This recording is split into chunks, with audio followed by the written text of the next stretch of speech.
Thank you very much. We were missing the last slide, which was the thermonuclear mushroom cloud, but I guess you can imagine that at the end of that. Thank you very much. That is the appropriate ending of that song if you know the people that I was showing. Yeah.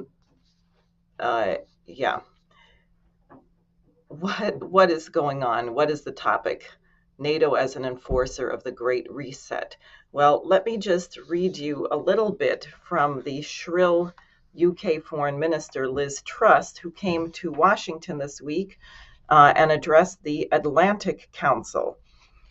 She said that the years of complacency against Russia are over. The world has woken up. We must rise to this moment. We must pledge that never again will we allow such aggression to go unchecked. This means acting now. It means being tough because we know the costs will rise if we don't. The invasion of Ukraine is a paradigm shift on the scale of 9/11, and how we respond today will set the pattern for the new era. And she says, let me be clear. We are still not doing enough. We must double down, and we have to ramp up the global pressure on Putin. We have to go further on sanctions to tighten the vice, including a full SWIFT ban, freezing all Russian bank assets, encouraging countries to join the effort. We want a situation where they can't access their funds, they can't clear their payments, their trade can't flow, their ships can't dock, and their planes can't land.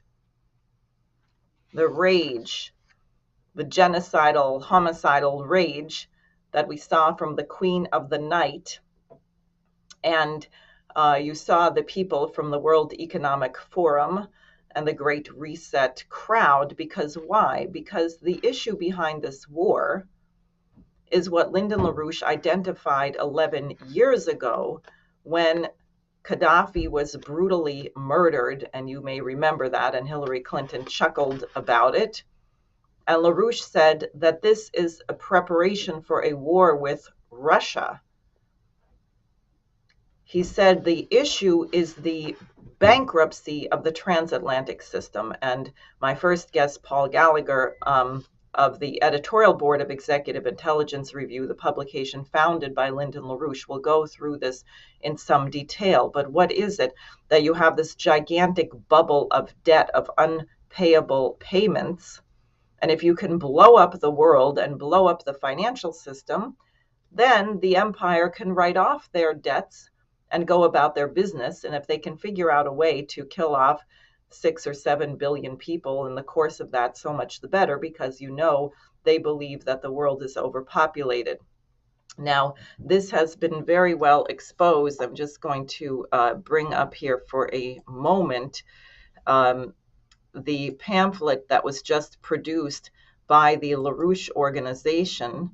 You see it here, Stop Britain's Green War Drive, Stop Global Britain's Green War Drive, which goes through the financing and what is actually behind what they're calling the Great Reset, the Green New Deal, these other matters. It's a tremendous document. I would encourage everybody to visit the website of the LaRouche organization and pick this pamphlet up as soon as you can.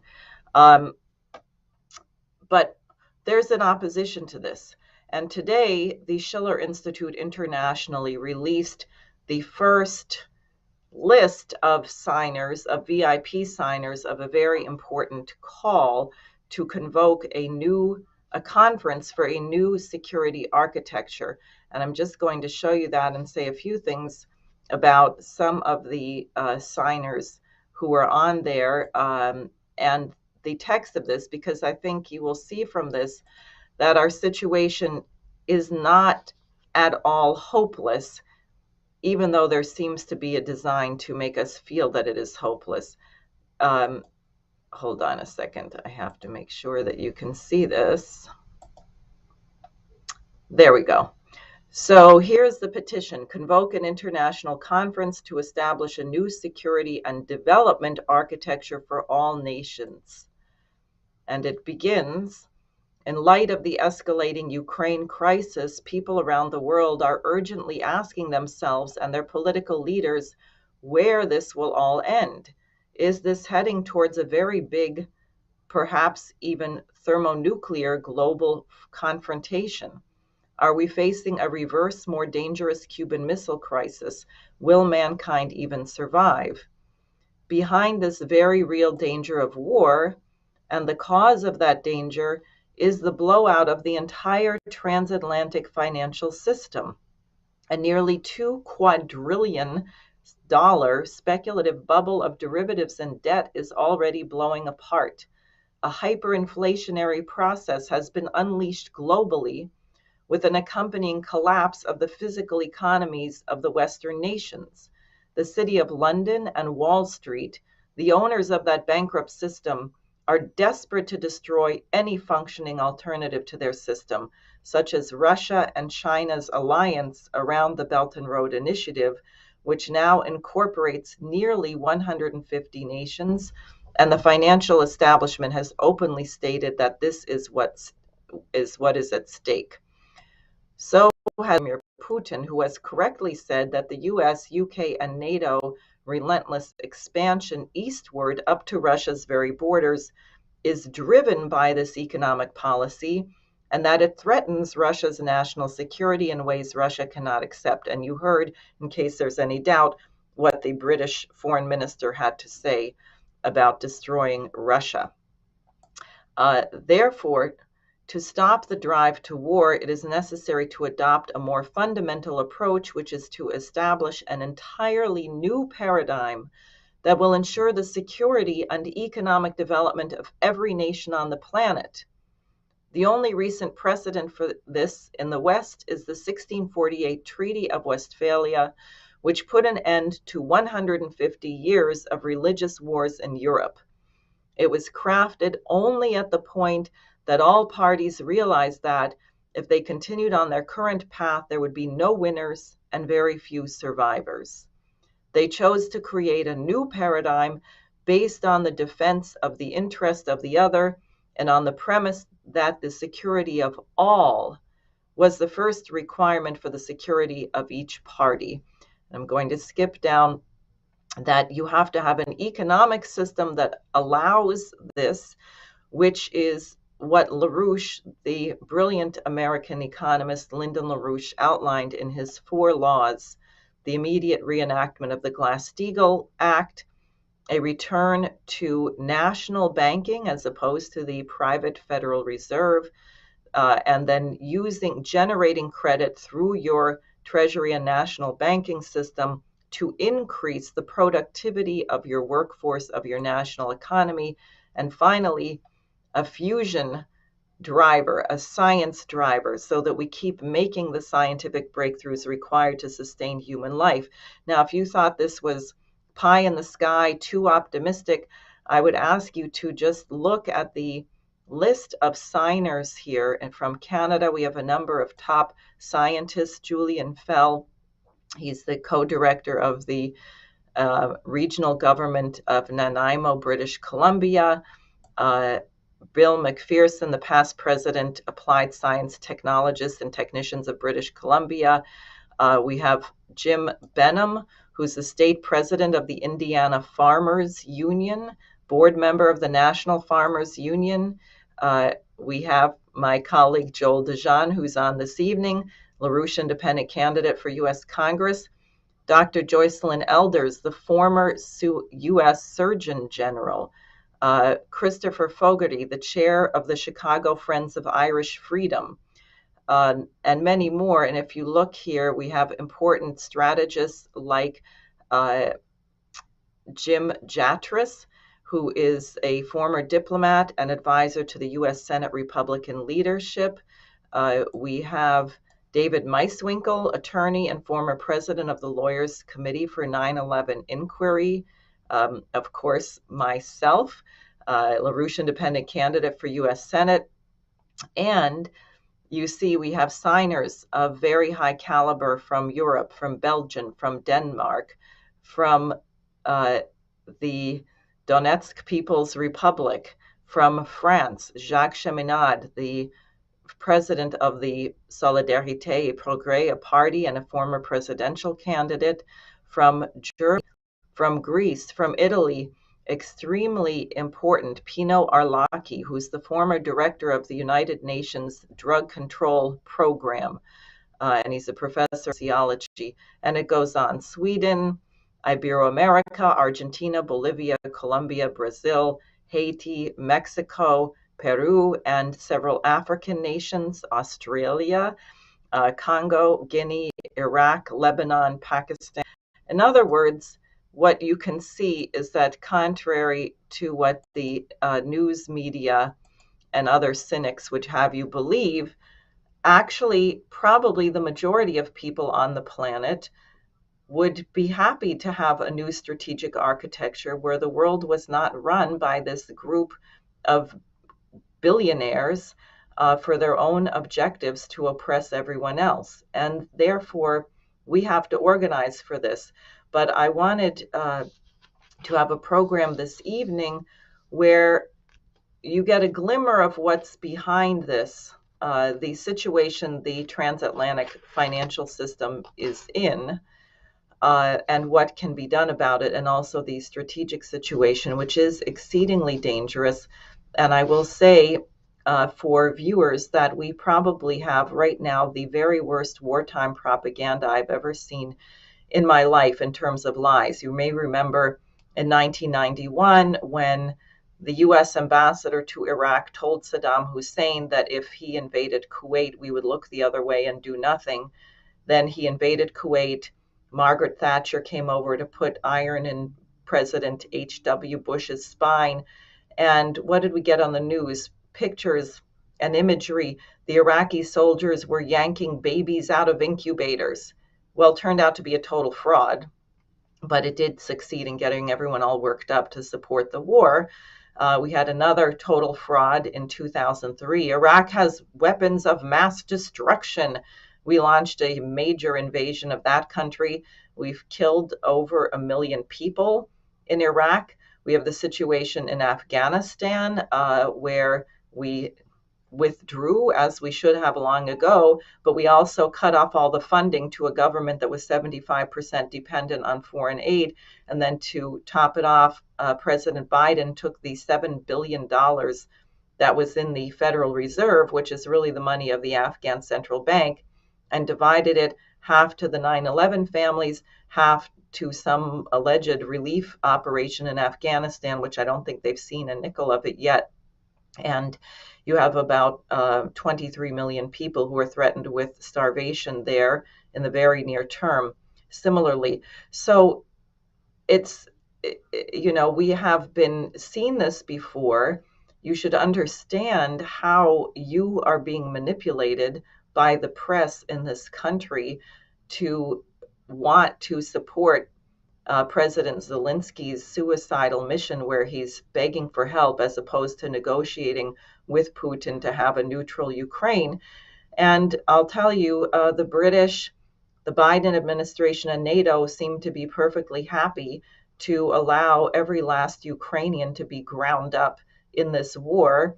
That's not what they care about. What they care about is destroying Russia, and they care about getting relief or maintaining their control of the financial system. So I'm going to leave it there, and I'd like to introduce Paul Gallagher, who is, as I said, on the editorial board of Executive Intelligence Review. He is the economics editor, and he can fill us in. And since we're all here, I'll also introduce Joel Dejean, who will be speaking after him, who is a LaRouche Independent candidate for the 38th district in Texas. But Paul, why don't you go ahead? Okay, thanks. Well, you were quoting there the excitable foreign minister of the UK, who has been a little bit of a liability for them diplomatically, I think. But her assertion, we are going to stop them from using their assets, from mobilizing their assets, stop them from accessing any of their foreign financial assets, any of their gold, and so on and so forth. I can tell people pretty surely NATO is not going to stop Russia from accessing those assets. The real assets involved, of course, run all the way from Russia's space program, its internationally leading nuclear power, civilian nuclear power production program and scientific program in advanced nuclear reactors, all the way to its ability to produce and export food, which is a turnaround in just the last 8 years under the sanctions that already were put on back in 2014. Russia has gone from being a heavily import dependent country for food, on the order of 40% at that time, import dependent for food, to a country which now produces its own food and is a leading exporter, both of grains, particularly wheat, of which it's the leading exporter in the world, or has been, and fertilizers as well. And there are a lot of, as people well know, a lot of metals and other strategic assets in between. NATO, despite the wishes of the Johnson government in UK, will not stop the Russians from using and mobilizing those assets.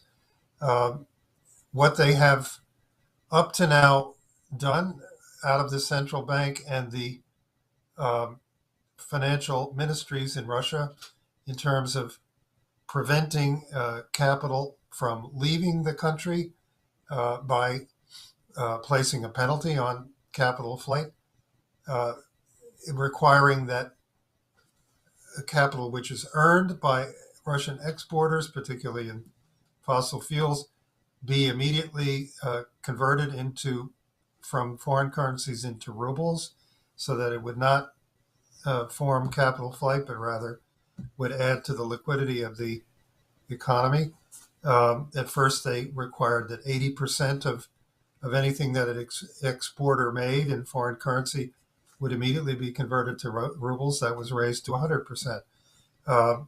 They're ruling that they would pay their foreign debts, which some of which are about to come due later in March, that they would pay them in rubles, and that those rubles could only be converted into other currencies on condition that Russia's entire reserve of gold could be used for that purpose, as well as its other hard currency reserves. So essentially putting the ball back in the court of the NATO sanctioners to get foreign creditors of Russia paid.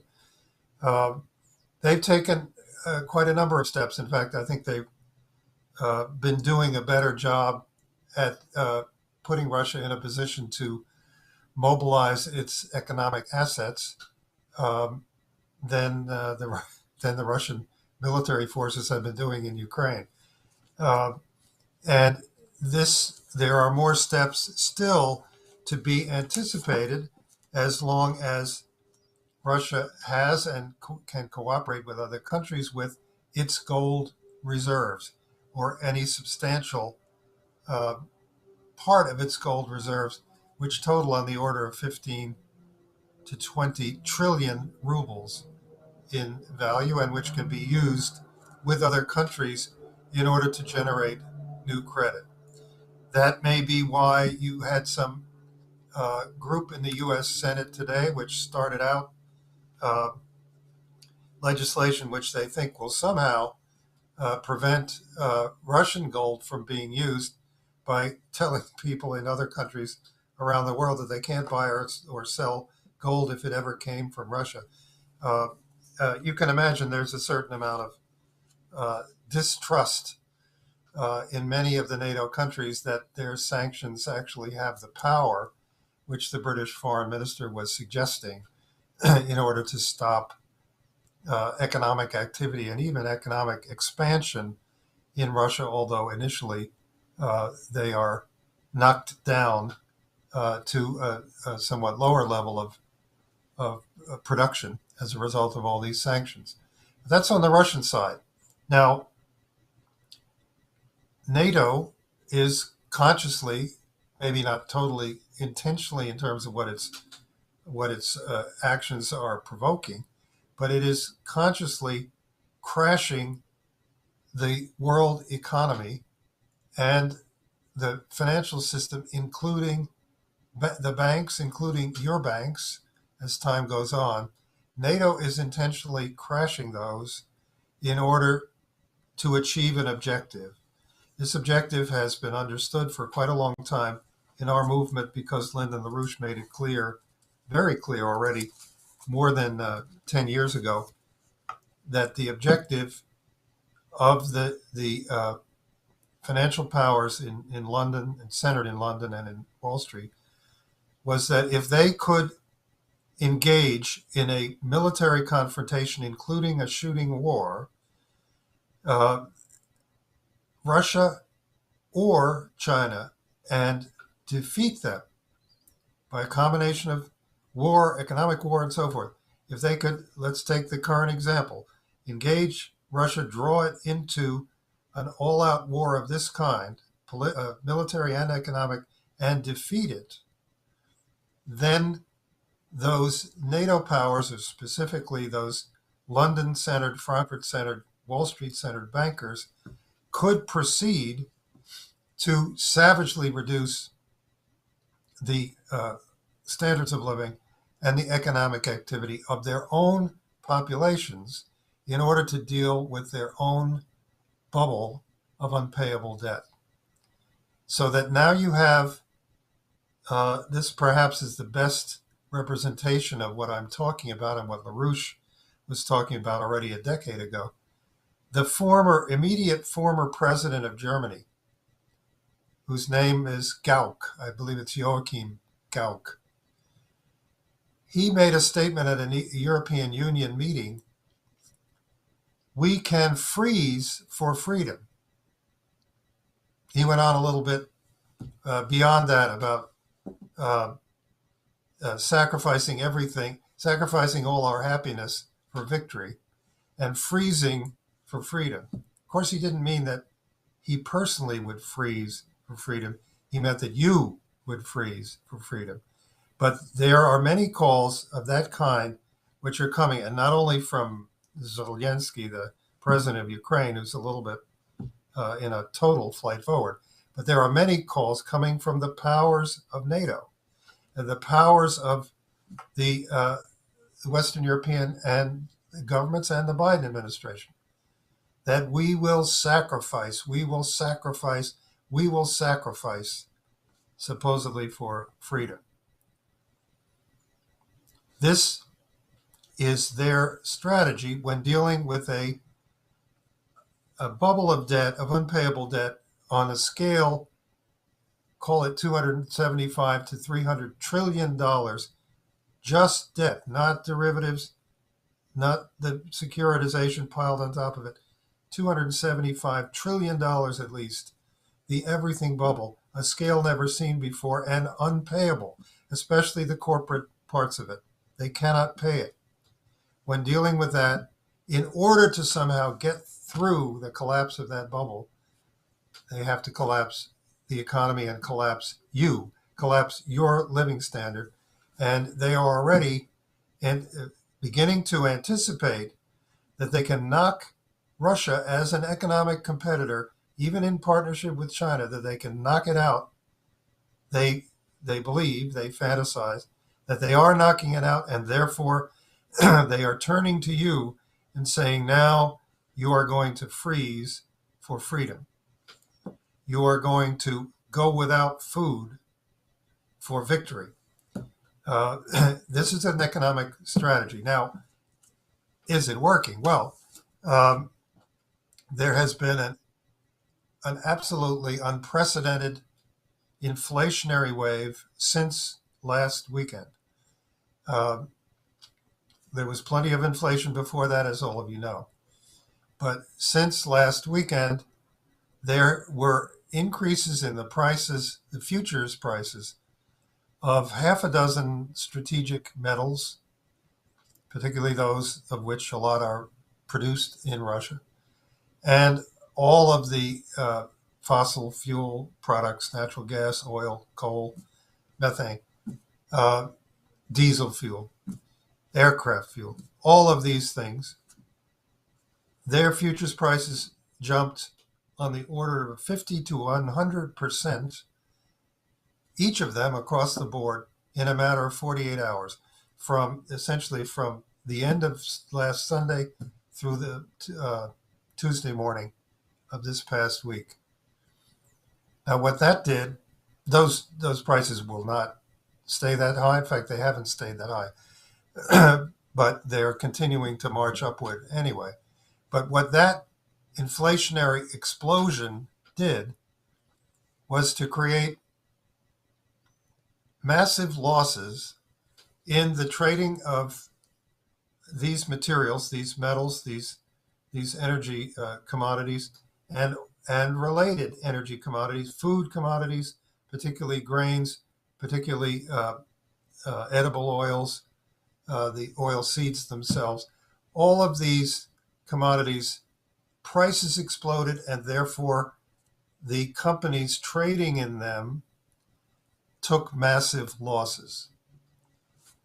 The reason they took massive losses was because they all deal in the futures market, and in the futures market, they are all what they call short. That is, in the futures market, 3, 4, 5 months out, they're all betting on the price going down, and that's to protect themselves in case it does. They imagine that the losses they might take on such bets would be very small. But in fact, in this environment, with the price of everything doubling and more, on which all these short hedges existed, the losses were massive. I won't try to convince you. I'll give you examples.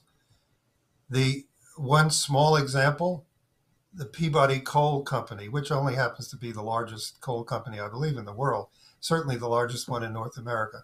Peabody Coal was hit with a margin call, which it could not meet, which was in the order of tens of millions of dollars.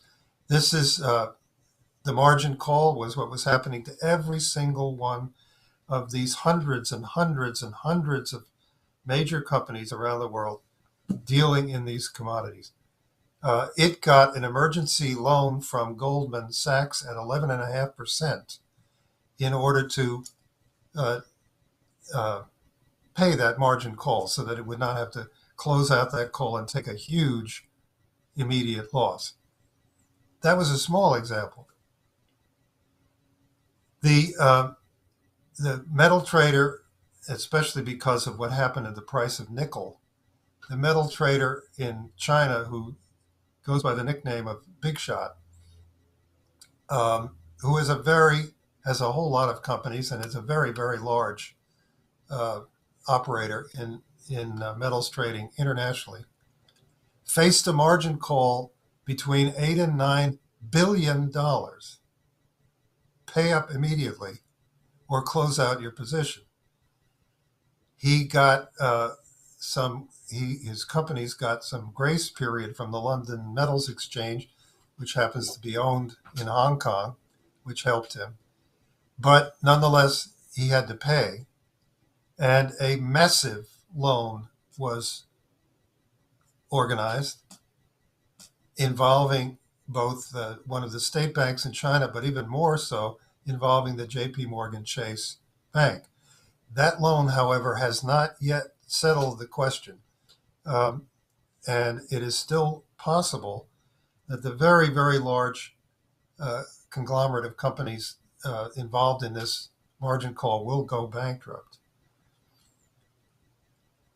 China Construction Bank, one of the biggest banks in the world of any kind, faced a margin call which it could not pay. In this case, the amount of the margin call has not been disclosed, at least not that I know, but it could not pay. Again, the London Metals Exchange said, you can take some time. But in the process, the London Metals Exchange closed down the trading in the major metals, and they have not been trading now for a full week. These are the kinds of things that produce very, very serious, very big losses in hundreds and even thousands of corporations at the same time. Okay, I'm not going to go on and describe one after another, but here's a result. There's a magazine called American Banker, web publication, but also prints.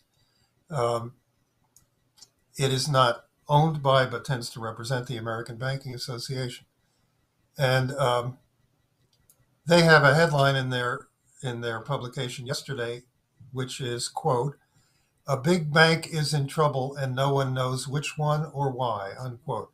That's the headline.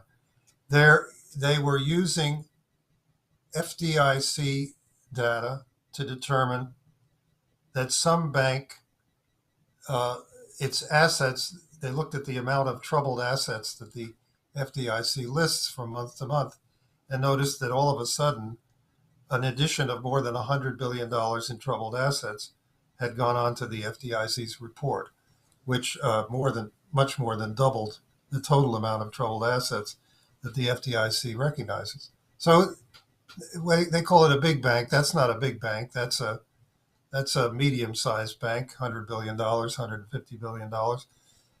But there it stands. A big bank is in trouble, and no one knows which one or why. But if you want a big bank, the same publication, American Banker, quoted a guy who is the head of global markets for J.P. Morgan Chase. Troy Rohrbaugh seems to be his, it's the way I would guess his name should be pronounced. He was speaking at a capital markets financial services conference on Wednesday of this week. And he said that due to turbulence, which is showing up in emerging markets tied to Russia and in markets by the various economic sanctions, JP Morgan will provide no further guidance for the first quarter, meaning they are going to stop talking to the people who own their stock. But that's not all that serious compared to what comes next. He said, the markets are extremely treacherous at the moment. There's a lot of uncertainty. There are a lot of clients that are under extreme stress that creates potentially very significant counterparty risk exposure. And the movements here are extremely significant and they are playing out in real time, unquote. Counterparty in this case is the bank, his bank. Severe risk exposure of JP Morgan Chase as a result of what I've been describing to you has been happening. If it's happening and being extremely worried about at that bank, I don't think I have to go through every bank on Wall Street and in London for you to understand that the debt bubble, $275 trillion debt bubble, is breaking. It's being broken by hundreds, more likely thousands, of defaults and or inability to meet margin calls, which are the step on the way, in most cases, to default. So with that going on, the actual physical economies are at the same time being ravaged. The populations, including the American population, are now being subjected to an inflation of which the latest reading is about 8% year to year, 7.9% year to year. Another month, another full percentage point higher than it was in January. This was for February. Everyone understands and feels that the rate of inflation occurring in March is still higher, and that in particular, the inflation of energy prices, gasoline prices, above all, since everyone is using that virtually every day, that this is becoming a serious cut to the economic activity and the standard of living of populations. The transport truck drivers in several countries in Europe have already gone on strike, and this is not about vaccine mandates. This is about their inability to pay for gasoline and continue to transport goods. So they are striking. That's the case in Italy. It's also the case in Portugal. It may be the case in other places by now that I haven't caught up with. But in addition, food, there was already estimated to be a 10 million ton shortfall in what grains are going to be produced in 2022, as opposed to the amount of food necessary to feed people, even at the extremely low levels that hundreds and hundreds of millions of people are being fed around the world now or are feeding themselves. Even at that level, 10 million ton shortfall in feed grains, that's now been raised immediately, according to the Food and Agriculture Organization of the UN, been raised immediately to 30 million tons. It's been tripled this week. And those effects are going to continue. And many, many other effects across the board, in which even worse in Europe, and in some cases in Europe much worse than it will be felt here, the physical economy will be collapsing. So it is the case, as I said at the beginning, that NATO is collapsing the global economy and the banking system on our heads. And we had better do something about it. That path to doing something effective, the shortest and most effective path, is to get behind and get your name on the petition for an international conference immediately to set up a new strategic architecture based on a new economic policy, a new international set of economic policies. That call for that conference, which Diane was going through before, we in this movement stand now for the immediate needs of the world, both to maintain its economic activity and to avoid being destroyed completely by nuclear war. And we should not, for a minute, fail to take seriously how close we may be and how close it looks as though we are to a nuclear war. You have NATO allies, in particular Poland, who are proposing things almost on a daily basis, which would take the United States and the rest of NATO into war with Russia. The latest little adventure involving MiG-29 jet aircraft, which they wanted to have Ukrainian pilots come to Polish airfields, pick up these planes, and fly them into Ukraine. That was immediately made clear that if that happened, then there would be Russian missile strikes on the airfields in Poland from which the planes had come. So the Poles then turned around and said they would send the planes to Ramstein Air Base in Germany, where the U.S. forces in Germany are, and turn them over to the United States so the United States could then somehow fly them into Ukraine. That would have been even better, with U.S. pilots flying these planes into Ukraine in the middle of that. So the Pentagon shot that down. This is typical of the kind of thing that the president of Ukraine is proposing every day, and that the Polish government is proposing about every other day, which would lead directly into war and nuclear war, which I think everyone from President Biden on down has asserted would not be controllable or limitable in any way, and would wind up with every nuclear missile and every nuclear warhead on any side being expended until civilization was completely destroyed. Now you have, as according to reports, and actually a military publication in the United States yesterday, active discussion, at least at the level of these military colleges, of a peacekeeping force, so-called, of American armed forces going into the western part, perhaps the western half of Ukraine, and securing the western half of Ukraine against the Russians, who would then be allowed to, according to these scenarios, operate in the eastern half of Ukraine. Even the author of this article concluded it by saying there were certain nuclear risks involved in this. But this is the kind of thing that's now being proposed, and it's being proposed even here in this country, and it would mean that you and I and every one of our fellow human beings would be dead before Easter.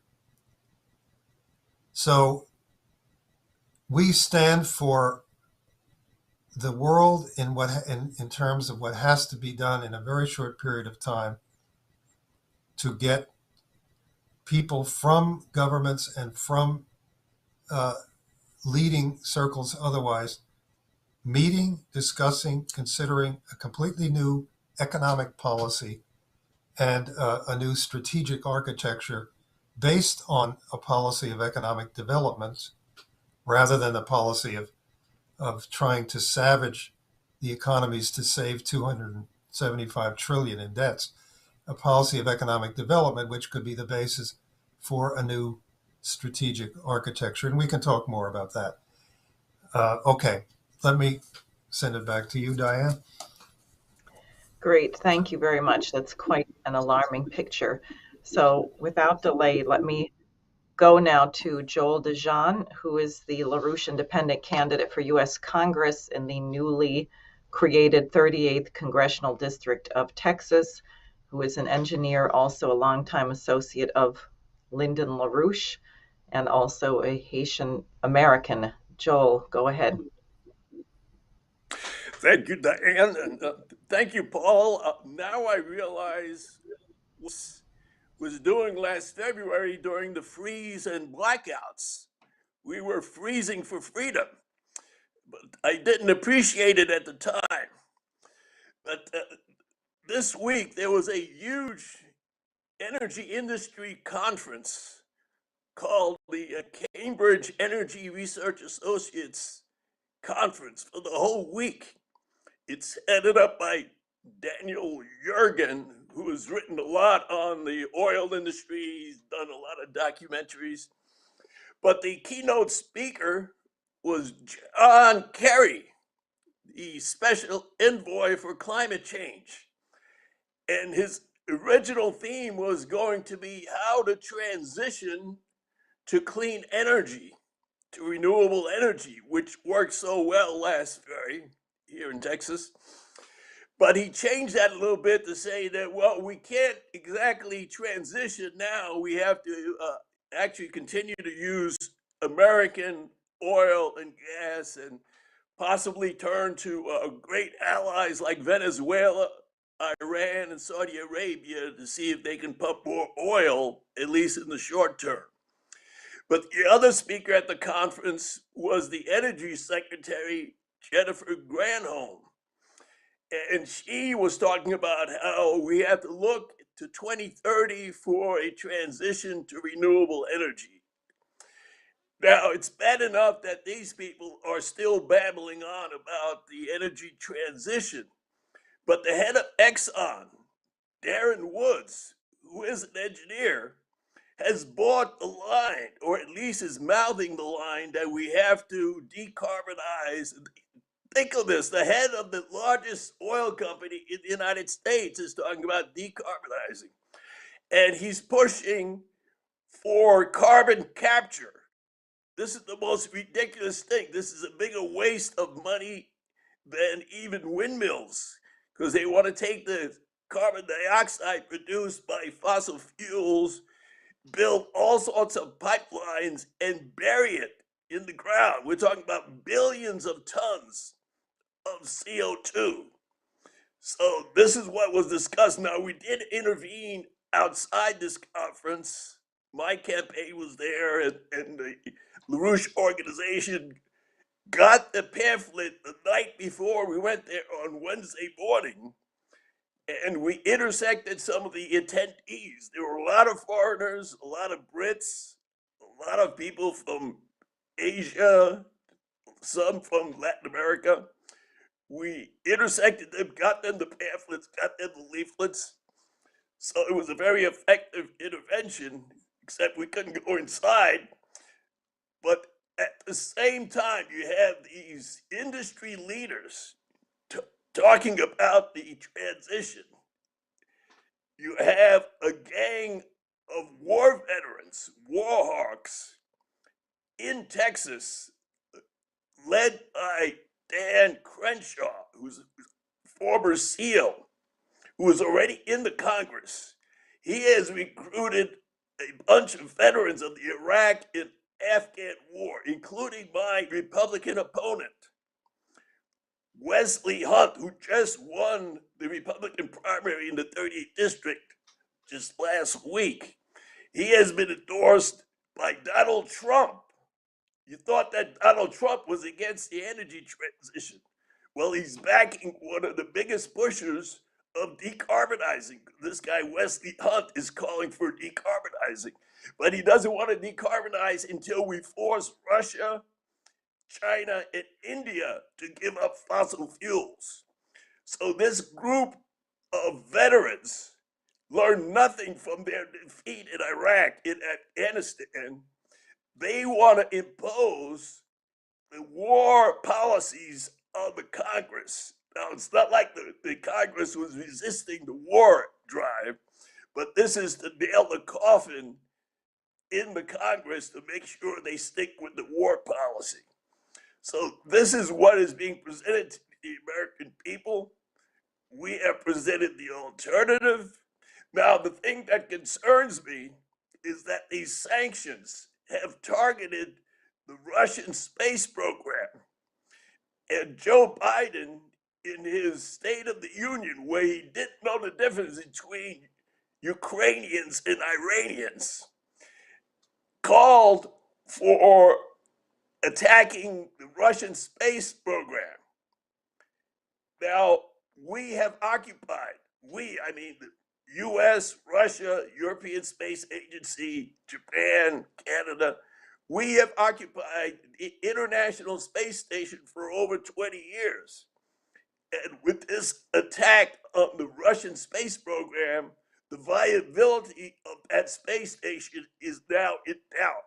Now, not only did they attack the space program, the Russian space program, with the sanctions, they are targeting the collaboration going on right now in France in the International Thermonuclear Experimental Reactor. You have an article last week in the London Economist where they say, well, this big project is a waste of time and we're not going to need Russian collaboration anyway. So we are literally committing suicide, not only by going after the third largest oil producer in the world, Russia, but we are continuing to push for these unreliable, useless renewable energies like windmills that failed miserably. And we are continuing to push for war with Russia, as you went through with what's going on with Nato around this transfer of weapons.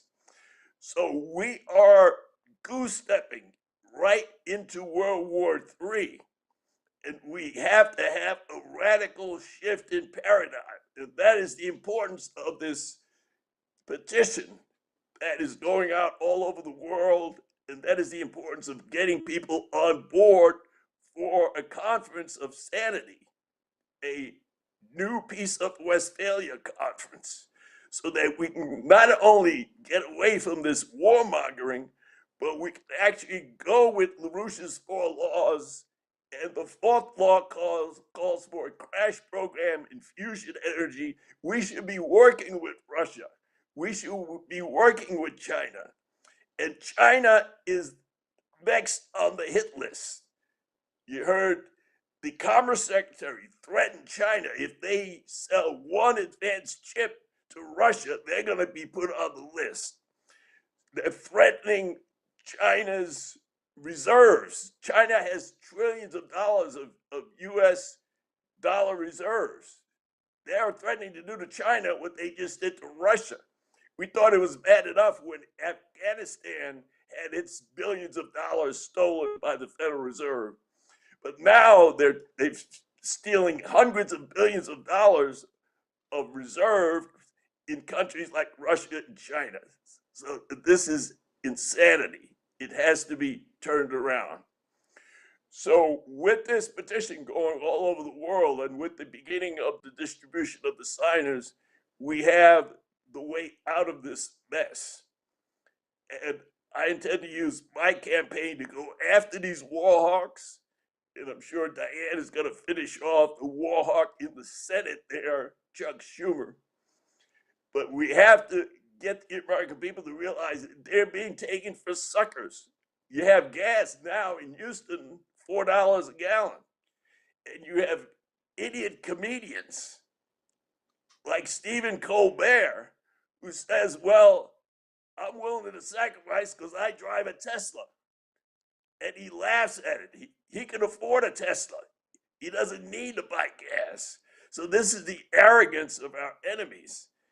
And I believe their arrogance is so far out in the open that that's going to bring them down, especially if there's an alternative on the table.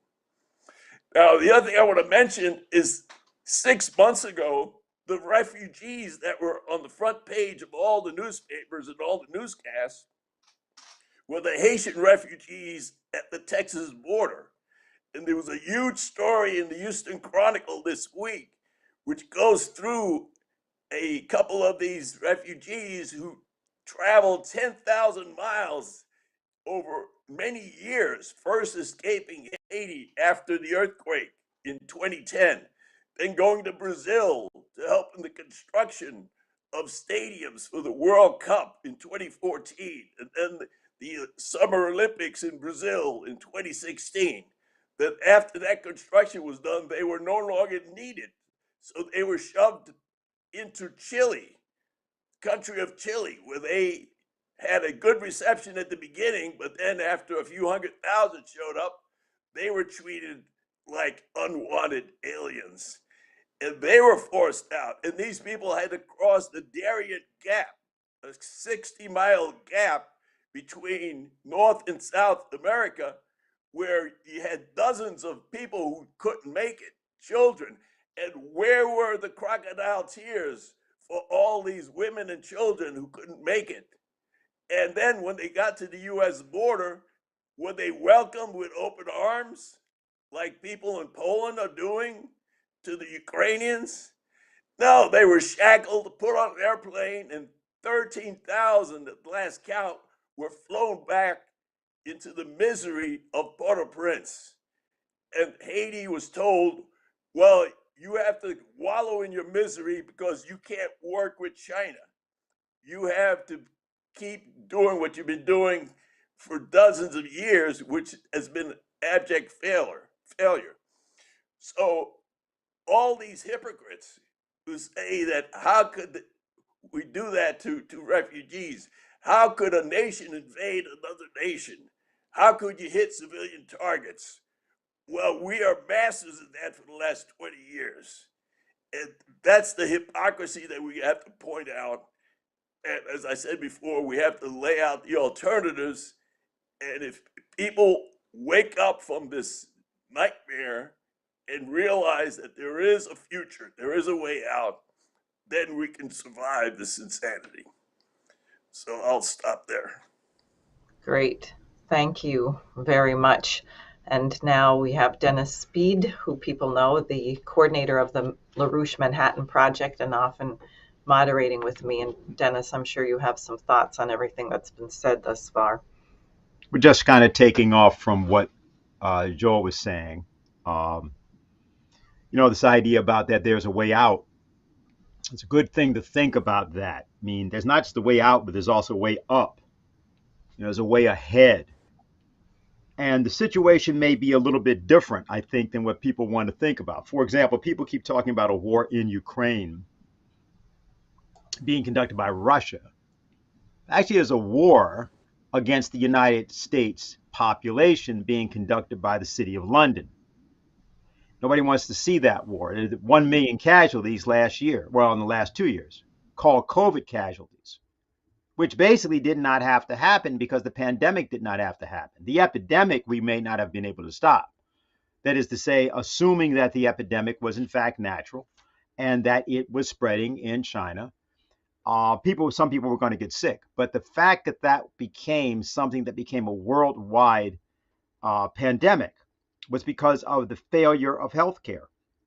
If you look at it, this issue of a way out, you're going to have to look for a way in on the part of the American people. Joel just pointed out some things about the hypocrisy of the receipt of different refugees, and some people know that it wasn't just true that there was a difference between, if the Ukrainian refugees had looked like the Haitians, how would they have been received at the Polish border? Well, you can actually answer that because there were many black students from different parts of Africa who were in Ukraine who were received exactly the way that the Haitians were received at the Polish border. That is, they didn't get through. They were made not only to wait, many of them were beaten because they were black. Now, this is relevant because it says something about the whole way in which people can't see the human race. See, people can see enemies and they can see allies, but they cannot see the human race. And for many different reasons, this is the case, but none of them are good. This whole business of people like various of the Ursula von der Leyen, various of these people who are calling for everybody to sacrifice, we can all freeze for freedom. If you look at their incomes, if you look at what they represent, people talk about, well, they represent the 1% or the 1/10 of 1%. Sort of an interesting idea, if you look at how many people there are on the globe, there's 8 billion people. So 10% of that is 800 million and 10% of that is 80 million. So the 1% is 80 million people. 1/10 of 1% is 8 million. So this is to say that you have a lot of really screwed up people on the planet who are administering it, and they operate through think tanks and through military and intelligence, or as Ray McGovern is fond of saying, the Mickey Matt, military intelligence, media, academic, think tank, and so forth institutions. But that's not an excuse for the rest of us. The talk about the failure of leadership doesn't work. Matter of fact, self-government, which was given to the people of the United States, is all what this program is about. What we're trying to do is run an independent candidate for U.S. Senate, United States Senate, in one state as an exemplary campaign for how people should, in fact, think. That you cannot talk about partisanship when you're looking at the kind of insanity you see, for example, in the Republican Party. People say, well, the Biden administration, that's really terrible. Yeah, but look at the over 40 Republican senators that were talking about how they disagreed with Biden about not sending American planes to Ukraine, not wanting to recognize that that is an act of war as such. Now, I can get their point, because if they probably think, and if they think this, they are correct, that the financial actions we're taking are acts of war. And they are. We are actually already fighting World War III. So when Biden says, as you can see headlines from Bloomberg today, that he would fight World War III for NATO, but he's not going to fight World War III for Ukraine. And, the fact that that's even being stated in that way shows you that people do not understand thermonuclear war. Same way that they don't understand what the war actually is that they're in. The war they're in is against you. Directly you. I mean, as you're about to find out in the supermarket, you're going to find out at the gas pump. You already found it out at the hospital, but then you often denied that and said, oh, no, that's not what that is. We have enough hospitals. We had enough medical care. The problem is that we're calling this thing a serious disease and it's not serious, or the problem is some other thing. So people don't want to understand, oh, the war is against you.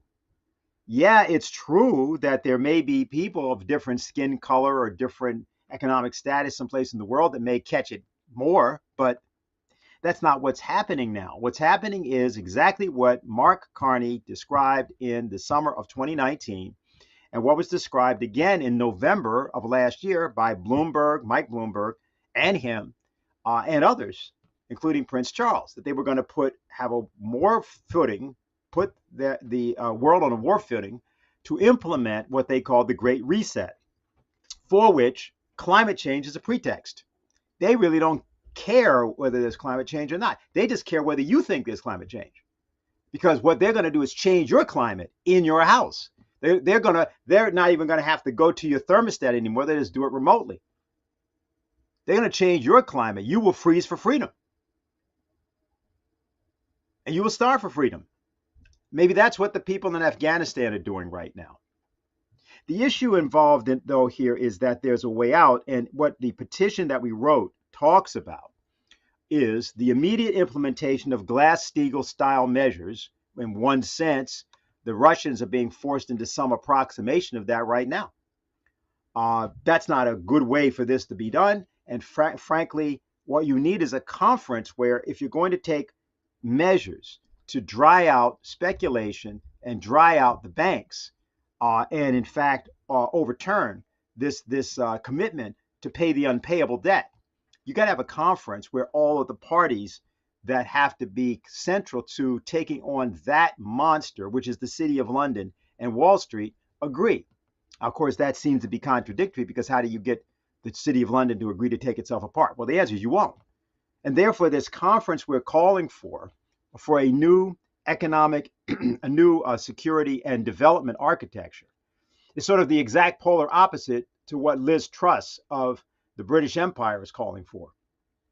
And I think what's important is for us to realize that the only way you're going to get this is for independent candidates like Diane Sare to come forward in our country and in other countries, not merely sort of in mass. That'd be a nice thing to say, but people who actually have the capability of understanding what's going on and presenting it. And we should understand that in these days and hours, we don't know how long our freedoms are going to be able to be exerted. We've talked about something called the Treaty of Westphalia, referring to the 1648 treaty that ended the 30 Years' War. But it was actually not just the 30 Years' War of 1618 to 1648. There'd been war from 1525, pretty much, the peasant wars in Germany. And so that had really started it off, and even something somewhat before that, even going to 1517 at the time of the Luther Reformation. But the point is that this ended that. That is, this peace was conducted. It brought people to the table that were the greatest of enemies. Think about what happened in October of 1962, 60 years ago. Hopefully, we'll be able to commemorate the 60th anniversary without blowing ourselves off the planet. But what happened there was that ostensibly our greatest enemy, the Soviet Union, negotiated in the person of Nikita Khrushchev with Robert Kennedy and John Kennedy against the militaries of both countries, respectively, and were able to avoid nuclear war. President John Kennedy paid for that with his life. And the people that did that resided in the United States as much as they resided in other countries. There were a combination, obviously, of people, sort of like 9/11. And that brings me to sort of the final observation I'd like to make, which is about what Maria Zakharova, the spokeswoman for Russia, has been saying about these biowarfare laboratories. We're going to be hearing a lot more about this.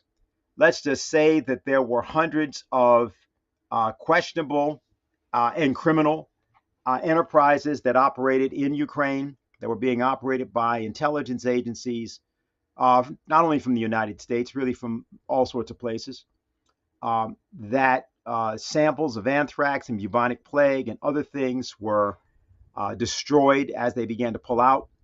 But more importantly, there's a story sort of buried in all of this, which, as it begins to come out, it's going to cause Americans to recognize that the war has been fought against them.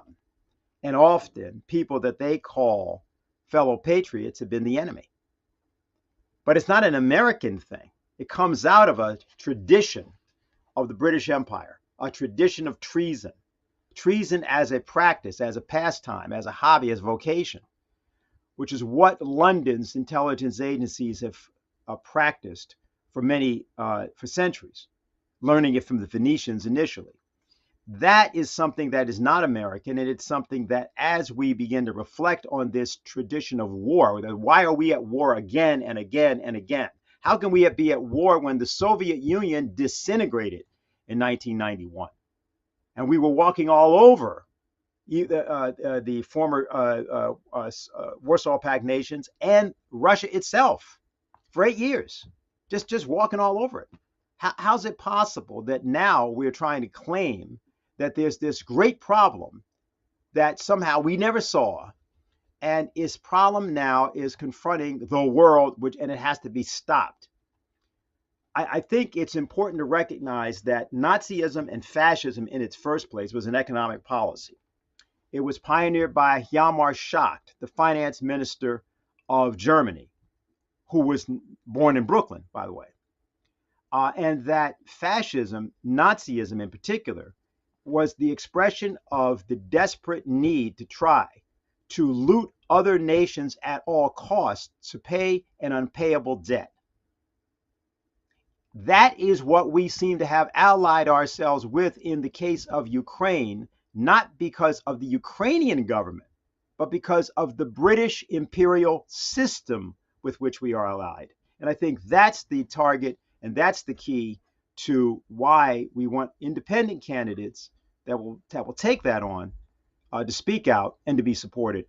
And that's what I think that is important to say about Diane's campaign and about who she is and why she's doing what she's doing. So that's what I'd like to say. Thanks very much, Dennis. So I actually was thinking during this, and since Paul is a poet, that he might have some things to say about the potential of the moment, because it is very dangerous, but there is a poetic principle understood very much by the poet Shelley, about whom LaRouche has written a lot. And I wanted to ask Paul if he had some thoughts on that.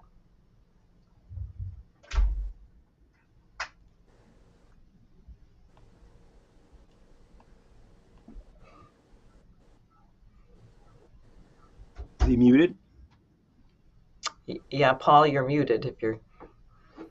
Sorry about that. That's definitely not the way to speak out loud and clear like Chapman. This was the principle that Shelley, Percy Shelley, the famous English poet, that he understood or wrote about clearly first, that in certain periods, and let's just keep it short by saying periods like this one, which agitate people to think about what they are doing for their own and for other people's survival. In those periods, people become capable of thinking not just for themselves and not just for their immediate families, but rather for their nation and really for the world. He regarded that as the political aim above all other political aims. Really was the only political aim that he allowed himself, although he was an avowed and an energetic political organizer. The only one he allowed himself was to try to get people, as many as he could, to think beyond themselves, to forget themselves, in fact, in thinking of the benefit and the desires and for improvement of the world as a whole, the human race as a whole. And he also discussed, I think for the first time, the way in which that sentiment of wanting the benefit of other people, the way that sentiment could actually be turned into a kind of political action which was both creative and extremely effective, even though it involved no use of force or violence at all.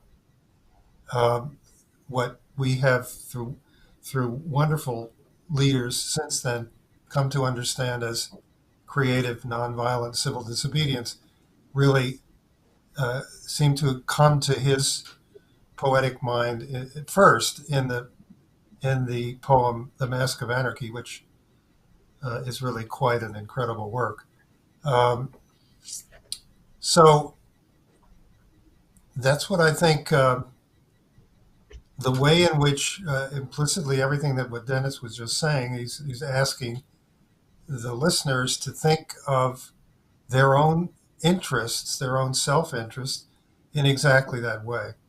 That you have to momentarily forget what has been preoccupying you in order to advance yourself by advancing the rest of your fellow citizens and your fellow citizens of the world. That's really what Shelley was unique about, and it's unique also in Lyndon LaRouche that from the very beginning of recruitment by him to a political tendency, he emphasized that thinking like Shelley and thinking about the way in which poetry became more and more powerful in a period of crisis like this, that was required, that was essential to getting anything done in a real sense in any political movement. So, Thanks. And I think that you see that in the kind of responses that spokespeople for LaRouche have been getting in recent weeks. I've noticed the massive uptick in people watching and listening. Harley Schlanger, the webcast Helga Zepp LaRouche, because people are willing now to reconsider things that they had taken for granted. And I think on this level, but we will only succeed if we act from that principle, which is really the principle of agape, which is love of God, love of truth, love of humanity as a whole. And if you start from that standpoint, then you will find that you are doing the right thing and what is required, actually. Joel, we should probably be wrapping up soon. So whatever thoughts that you have on what you've heard and on anything that's been discussed. Well, we see both parties just in seemingly lockstep. But I'm sure that if they realize that they are leading their constituents in the whole country right into the hell of depression and World War III, they may begin to reassess their fear of mentioning the L word, mentioning LaRouche, because they all have run into us in one form or another. They all have heard about Glass-Steagall, National Bank, but they continue to listen to people like the head of the Atlantic Council, who was also here in Houston, Frederick Kemp, who, if you listen to any of the news media, there's a spokesman from the Atlantic Council with their expert opinions on what's going on in Ukraine and what Russia is up to. But if we could break that stranglehold and get these brain dead Congress people to realize that they're committing national suicide, then we can organize our way out of this. And this conference, which we are scheduling for the next 4 or 6 weeks, will be key to that. Thanks. Dennis, your thoughts, and also if you want to say anything about what you'll be doing tomorrow afternoon. Well, just on what you were talking about, I think that the idea, Shelley said in his poem Mount Blanc, the everlasting universe of things flows through the mind and rolls its rapid waves, now dark, now glittering, now reflecting gloom, now lending splendor, where from secret springs the source of human thought its tribute brings. This idea that everything is inside of the mind, the idea that everything is inside potentially of the individual, that the solution is there. I think that's the most important thing. And what we're going to talk about tomorrow, we'll have Jacques Cheminade of France from Solidarité et Progrès. He's been the head of our organization there for decades. And he'll be talking about both the Treaty of Westphalia, but also the failures of dead-ended ideology in confronting the circumstance we're in now. Harley Slanger will also be with us. So that'll be happening at 2 o'clock tomorrow. And of course, we'll report any progress we've had on the mobilization for the petition at that point. Thank you. Exactly, on the LaRouche organization.